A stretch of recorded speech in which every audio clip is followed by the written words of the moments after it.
a very small number of criminal industrial conspirators decided to subordinate the entirety of the human population for the purpose of their sinister plans to enrich themselves while impoverishing and killing the rest of humanity.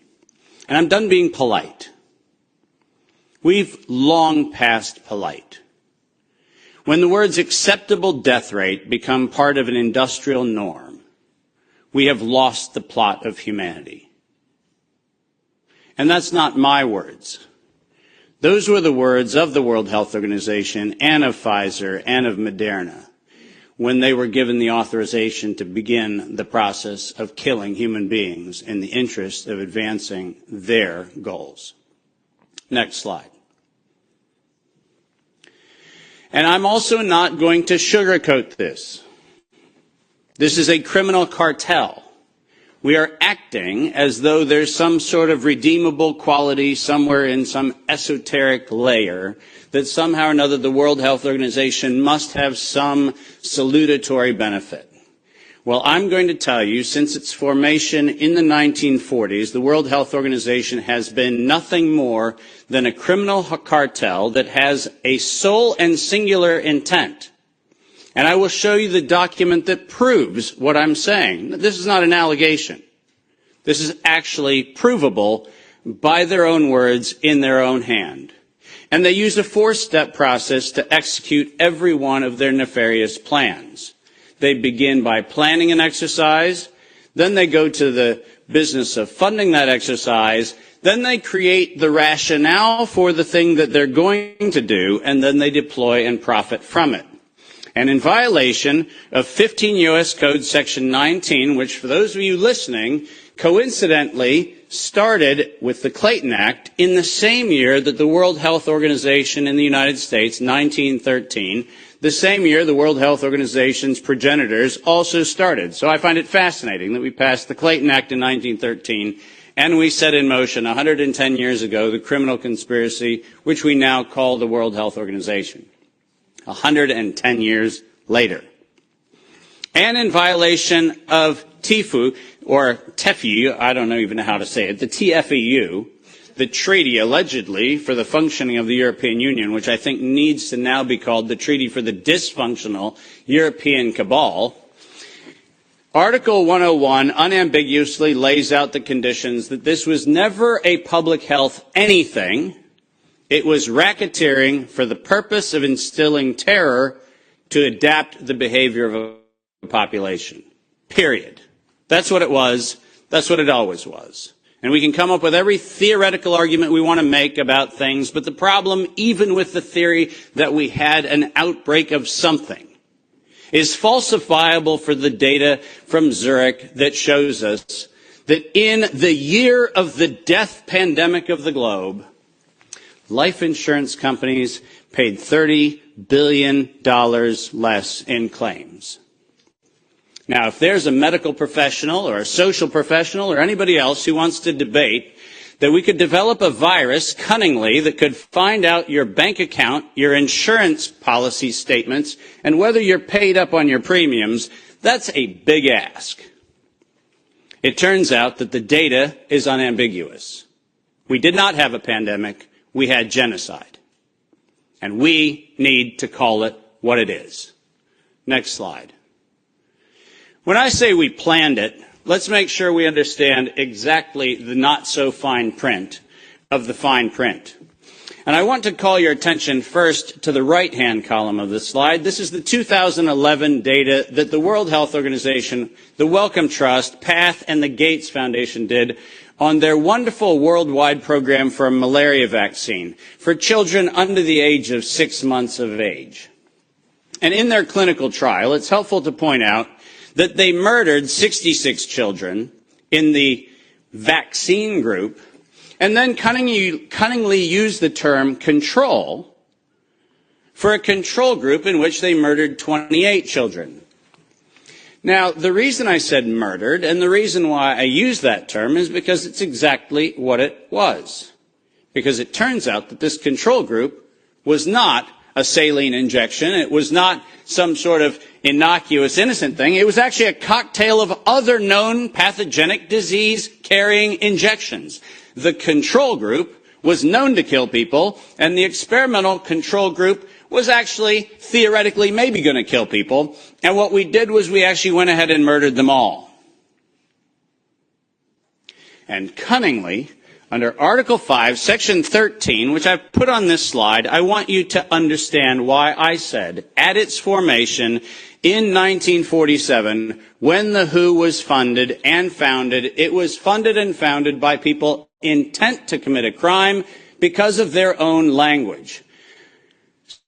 Section 13 of Article 5 ends with the following statement. Immunity from personal arrest or detention, blah, blah, blah. Immunity from legal process of every kind. Now, if you didn't intend to commit a crime, why would you need to give yourself permanent and absolute immunity from every form of prosecution, and it's worse, even investigation for prosecution of every kind? People sit there and pretend, well, that's like diplomatic immunity. Do you realize this isn't even meeting the standard of diplomatic immunity?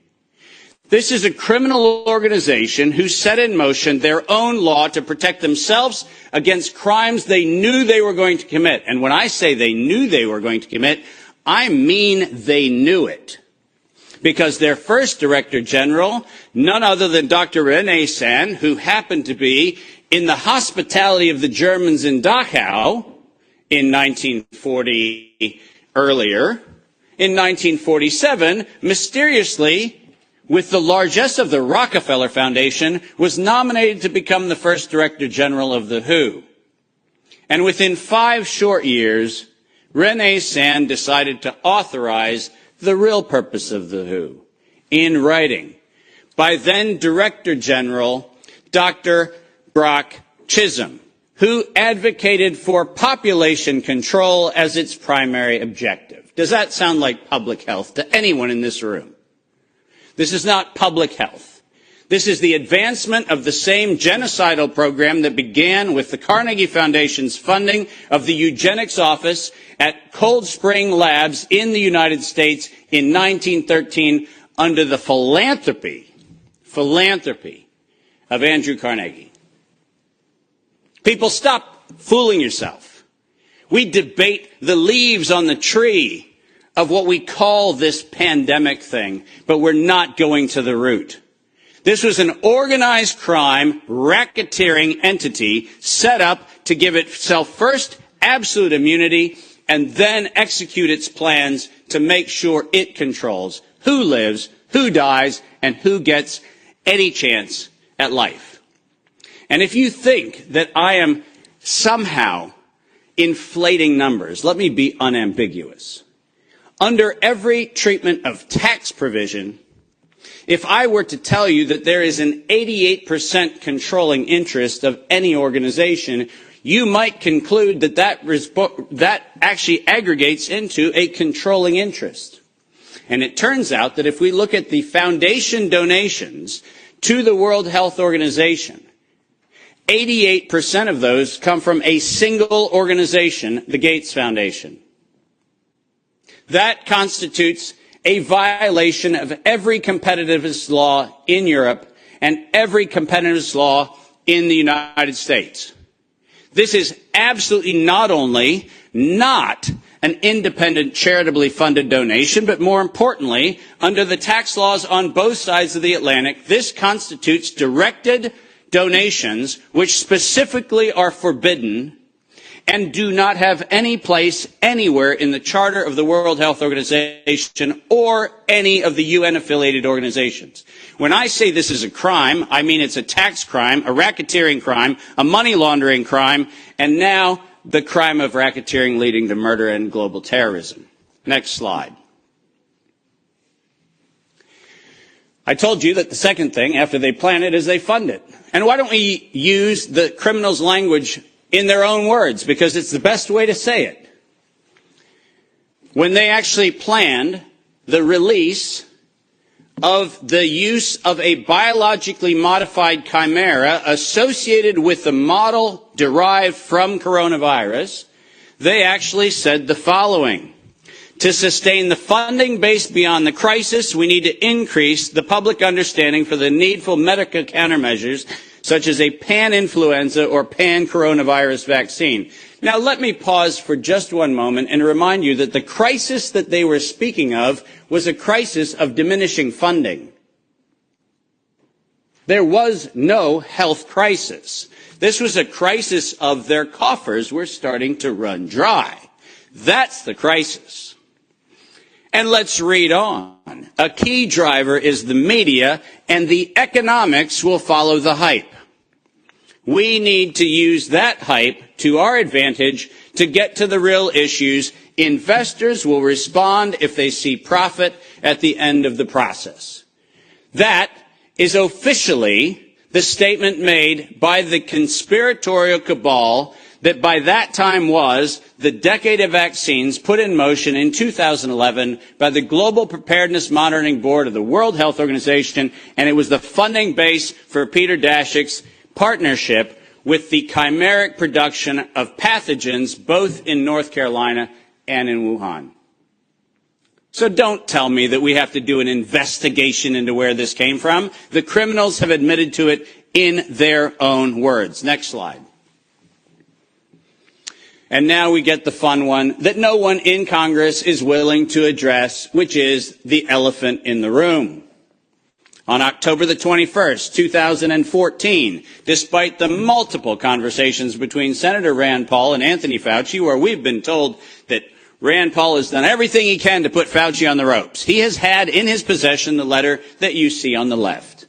And it is the letter, conveniently on NIAID letterhead, sent to the University of North Carolina, Chapel Hill, which unambiguously states that during the gain-of-function moratorium, which, by the way, if we use the word moratorium, feels like that means you're supposed to stop. Why don't we go ahead and look at two pieces of this letter? First, the second bullet under Project One, which, by the way, was not part of the original grant. This was to look at the novel functions of the virus pathogenesis in vivo. You know what that means? In living systems. The grant was supposed to be clinical simulations and models, but this grant was modified with this letter to say we were going to authorize gain-of-function research during the moratorium in living systems. And then we love the last paragraph of this letter, which conveniently says, as your grant is currently funded, this pause is voluntary. How many times have you met a voluntary moratorium? And the best part about it is that if we look at the very last line, or continue to conduct the applicable gain-of-function research until the end of the currently active budget period. But here comes the problem. You know who is supplying the budget? An indefinite term, unlimited amount contract from DARPA and from NIH. Isn't it convenient to have a perpetually funded project that needs to stop when the money runs out, when you find out that there is no point where the money runs out because there is no end to the thing that has no end? Unless you think that I'm making an allegation, which I'm not, I'm making an accusation. Let's be clear. And there's a big difference. I'm not alleging anything. They actually went to the trouble of telling us that it was going to be the Wuhan virus that was going to get us. As you see on the right-hand side of the screen, published in 2016, March 14th of 2016, the SARS-like Wuhan Institute of Virology Virus 1, and I quote, is poised for human emergence. Does that sound like we're just surprised that something in Wuhan went a little haywire in December of 2019? Or does it feel like we were told, look at Wuhan, and look at coronavirus, and look at what we've been doing to manipulate coronavirus in Wuhan and at the University of North Carolina, Chapel Hill, and lo and behold, we're going to go ahead and tell you that we're ready to release it in 2016. Next slide. We're almost done. And then they created it. Now, all of you know that I am criticized globally for my use of the term biological warfare. I do that because I am credentialed to do that. I happen to be, for the United States government, in the early part of the 2000s and the latter part of the 90s, a person who was sent around the world to look at the proliferation of biological and chemical weapons. I'm acutely familiar with the definition of what a biological warfare agent is in the 18 U.S. Code, the criminal code of violations of biological and chemical weapons. And so my assessment is, in fact, professional and right. And the reason for that is I'm the one credentialed to make that determination for the United States government for many years. That's why I say it. But let's pretend for the moment that I'm just a nut job. Maybe I don't know what I'm talking about. So why don't we look at what the criminals said themselves, shall we? In 2005, at a conference sponsored by DARPA and the MITRE Corporation, Ralph Baric, the architect of the lethal strand that has been injected into millions and billions of people's arms, that Ralph Baric was sponsored to present the following, and let's go ahead and use his words, presentation. Synthetic coronaviruses, biohacking, bio-warfare enabling technologies. Does that sound like a public health distribution program? Does that sound like something that is accidentally misinterpreted to mean something else?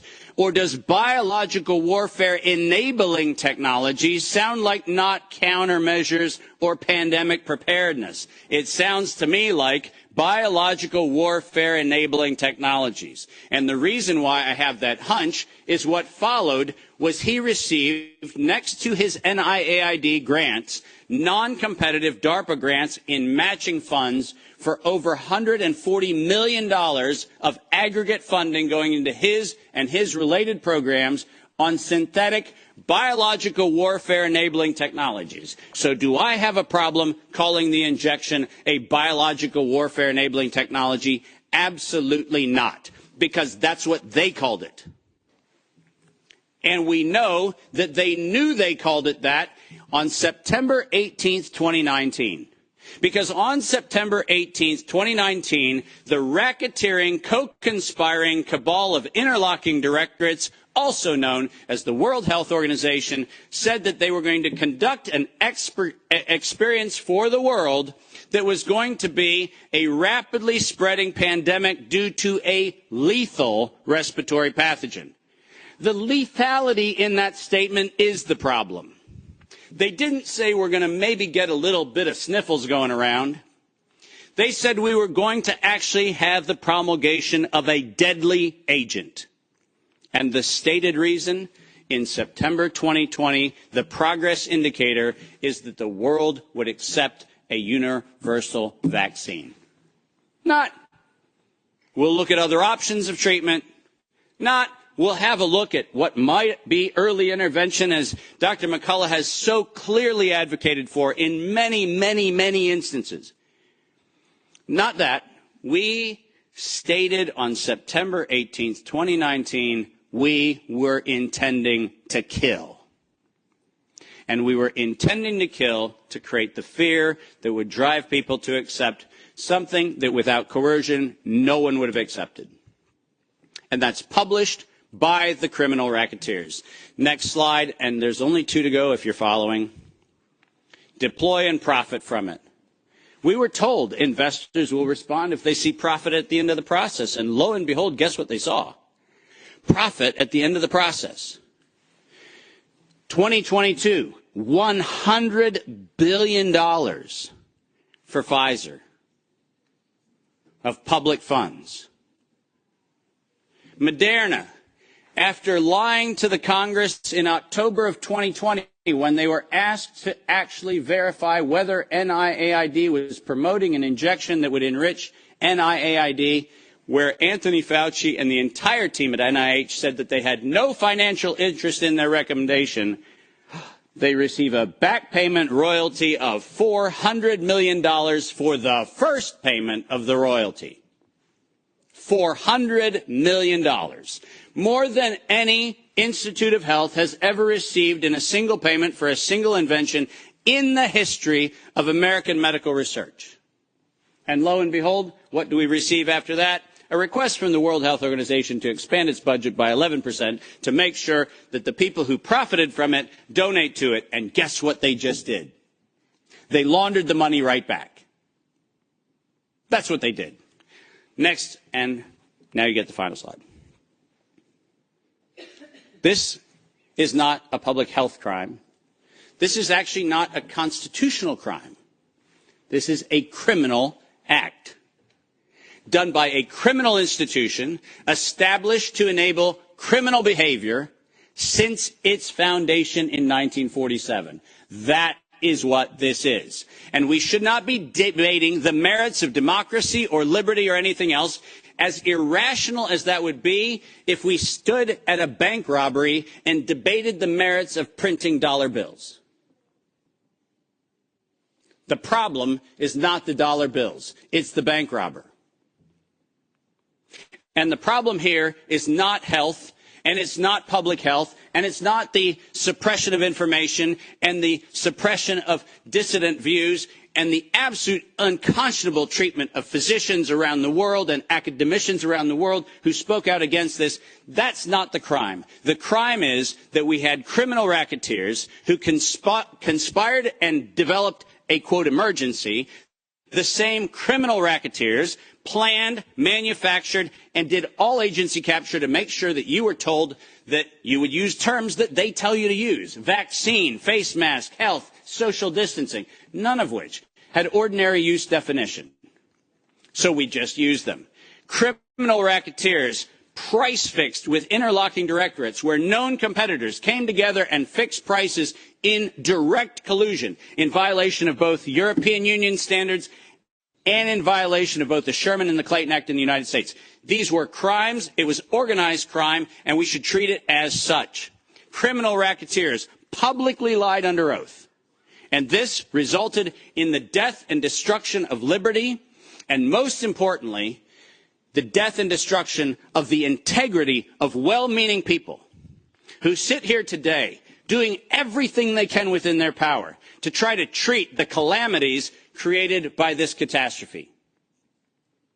I will not for a moment denigrate the multiple contributions of amazing academic and medical professionals who've tried desperately to step into the gap and stop the corrupt outcomes of these crimes. But I will, without doubt, say the following.